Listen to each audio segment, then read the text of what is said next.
ኖቬምበር 17 የዕለቱ መልእክት ርዕስ ደስታችን። ብዙ ምርኮ እንዳገኘ በቃልህ ደስ አለኝ። መዝሙረ ዳዊት ምዕራፍ 119 ቁጥር 162። ሕይወትን የሚረብሹ ብዙ አይነት መልእክቶችን በየቀኑ እንሰማለን።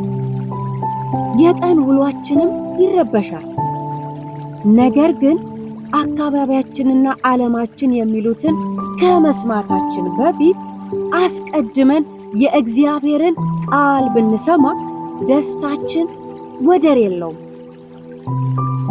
ንጉሥ ዳዊት በዚህ ዘመን ቢኖር ከብዙ ሚሊዮን ዶላርና ፓውንድ ይልቅ የአፍህ ሕግ ይሻለኛል በማለት ይዘምር ነበር። ከአላፋት ወርቅና ብር ይልቅ የአፍህ ሕግ ይሻለኛል።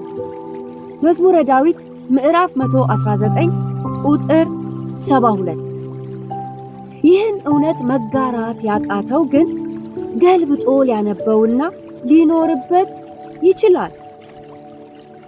ንጉሥ ዳዊት ብዙ ጦርነቶችን ያደረገ መሪ ነው። ጠላቶቹን ሲያሸንፍና ምርኳቸውን ሲበዘብዝ የጀግና ምልክት ስለሆነ እርሱና ከእርሱ ጋር ያሉት ሕዝብ ደስ ይላቸዋል። በድንኳናቸው ውስጥ የእልልታ ድምፅ ይሰማል። ዳዊት ግን ካገኘው ምርኮ በላይ የእግዚአብሔር ቃል ነፍሱን ይማርከው ነበር። የፍጹም ደስታው ምንጭ ቃሉ እንደሆነ በድፍረት ይመሰክራል። የእግዚአብሔርን ቃል በተመለከተ ምን ያህል ሽፋን ሰጥቶ በመዝሙረ ዳዊት እንደዘመረ መረዳት ይቻላል። ንጉሥ ነው። ከዙፋኑ በላይ ቃሉ ያረከዋል። ነብይ ነው። የትንቢቶቹ ማዕከል የእግዚአብሔር ቃል ነው። ዘማሪ ነው። ቅኔዎቹ የእግዚአብሔርን መልካምነትና ታላቅነት ገላጮች ናቸው። መሪ ነው። ትውልድን ወደ እግዚአብሔር ሐሳብ ያመላክት ነበር።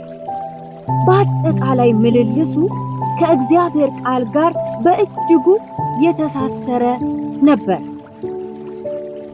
እኛስ እንደ ንጉሥ ዳዊት ነፍሳችን በቃሉ ታስራለችን? ቃሉን ስናነብ፣ ስንሰበክና ስንማር ዳዊት የሚሰማው አይነት ደስታ ይሰማን ይሆን?